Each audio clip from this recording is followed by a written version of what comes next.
दोस्तों, रूस यूक्रेन युद्ध के बाद से काफी देशों की इकोनॉमी में उतार चढ़ाव देखने को मिला। रूस पर लगे सैंक्शन के बाद जो देश रूस से तेल खरीदते थे उन्होंने अपना इंटरेस्ट रूस की जगह ओपेक कंट्रीज पर शिफ्ट कर लिया था, जिस वजह से रूस की इकोनॉमी गिरी और ओपेक कंट्रीज की इकोनॉमी में बढ़ोतरी देखी जा रही थी। वहीं इसी के चलते रूस ने भारत और चीन को कम दामों में अपना क्रूड ऑयल एक्सपोर्ट करना शुरू कर दिया। इसके बाद रूस की गिरती इकोनॉमी भी अचानक से धीरे धीरे बढ़ने लगी।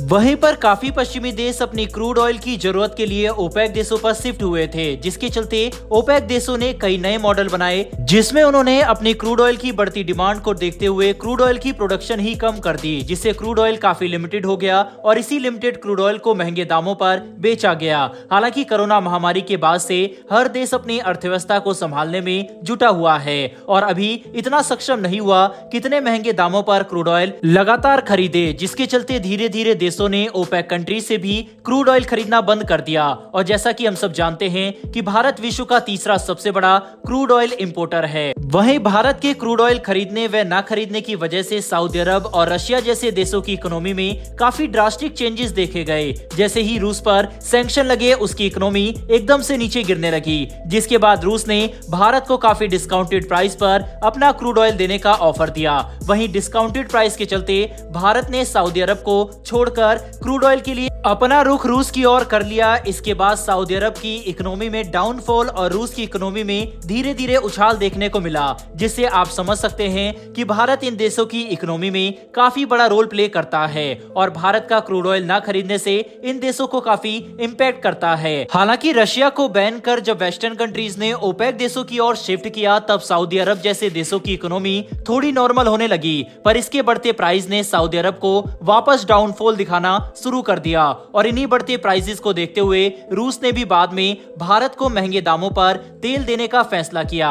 वहीं जो भारत अपनी जरूरत का more than half of the crude oil रूस से खरीदा करता था, वह समझ गया था कि किसी एक देश पर अपनी जरूरत के लिए निर्भर रहना सही नहीं होगा, जिस वजह से अब Bharat diversify and dynamic principle पर काम कर रहा है, जिसके तहत अब वह नए नए देशों को अपनी जरूरत के लिए अप्रोच कर रहा है, जिसके चलते अब भारत ने अपनी क्रूड ऑयल की जरूरत के लिए इराक, मैक्सिको, नीदरलैंड और गयाना जैसे देशों के साथ अपनी डील करी है। लेकिन दोस्तों, भारत के इस शिफ्ट से रूस की इकोनॉमी वापस से गिरने स्टार्ट हो गई है, जिसके बाद रूस ने भारत को दोबारा से डिस्काउंटेड प्राइस ऑफर किया है। लेकिन अब भारत अपना रुख दूसरे देशों पर कर चुका है। लेकिन हम ये बात साफ साफ देख सकते हैं कि सऊदी अरब और रूस जो दुनिया के दो बड़े क्रूड ऑयल एक्सपोर्टर्स में से एक है, वह भारत के तेल खरीदने व ना खरीदने से कितना फायदा और नुकसान झेलते हैं, जो कि उनकी इकोनॉमी में साफ साफ देखा जा सकता है। यही वजह है कि ये दोनों देश वापस से चाहते हैं कि भारत एक बार फिर से भारी मात्रा में क्रूड ऑयल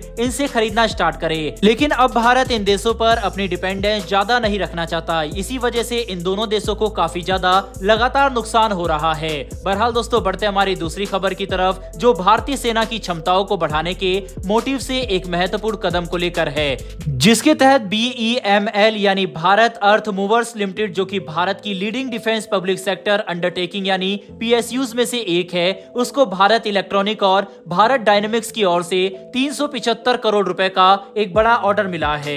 और इस ऑर्डर में खास तौर पर कमांड पोस्ट व्हीकल जैसे तैनाती के लिए डिजाइन किए गए हाई मोबिलिटी व्हीकल्स की सप्लाई शामिल है, जो मॉडर्न बैटलफील्ड कम्युनिकेशन और कोऑर्डिनेशन का एक क्रूशियल कंपोनेंट होते हैं। दोस्तों, BEML top notch defence equipment की मैन्युफैक्चरिंग और सप्लाई में अपनी एक्सपर्टीज के लिए जानी जाती है और इसे जिन व्हीकल्स का ऑर्डर मिला है उन व्हीकल्स को बेसिकली मोबाइल कमांड सेंटर की तरह काम करने, सीमलेस कम्युनिकेशन को इंश्योर करने, इंफॉर्मेशन शेयर करना और बैटलफील्ड पर डिसीजन लेने के लिए डिजाइन किया गया है। कुछ बेहतरीन कटिंग एज टेक्नोलॉजीज के साथ इन व्हीकल का इंटीग्रेशन मिलिट्री कमांडर्स को सबसे चैलेंजिंग ऑपरेशनल सिनेरियोज में भी जुड़े रहने, इन्फॉर्म करते रहने और रिस्पॉन्सिव रहने में एम्पावर करता है। इस कंपनी को भारत में चेक टाटा ट्रक बनाने का लाइसेंस मिला हुआ है, जो अपनी अडेप्टेबिलिटी और वर्सटैलिटी के लिए जाने जाते हैं। BEML टाटा ट्रकों पर based high mobility vehicle variant जैसे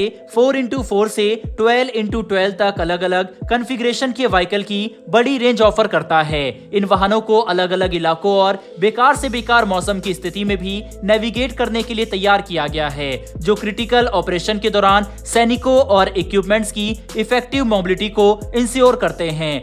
यही वजह है कि 385 करोड़ रुपए का ये मेगा ऑर्डर इस कंपनी को दिया गया है। बहरहाल दोस्तों, इस वीडियो में इतना ही, लेकिन कमेंट बॉक्स में लिखकर जरूर बताइएगा कि क्या भारत को वापस से भारी मात्रा में तेल रूस और सऊदी से खरीदना चाहिए या फिर हमें दूसरे देशों से ही खरीदना चाहिए। अपनी राय कमेंट बॉक्स में लिखकर जरूर बताइएगा। साथ ही अगर आपको ये इन्फॉर्मेशन और वीडियो पसंद आई हो तो वीडियो को लाइक करके हमारी आने वाली डेली ऐसी वीडियो के लिए चैनल को सब्सक्राइब कर बेल नोटिफिकेशन जरूर दबा लें। फिर मिलेंगे ऐसी एक नई वीडियो के साथ। धन्यवाद। जय हिंद।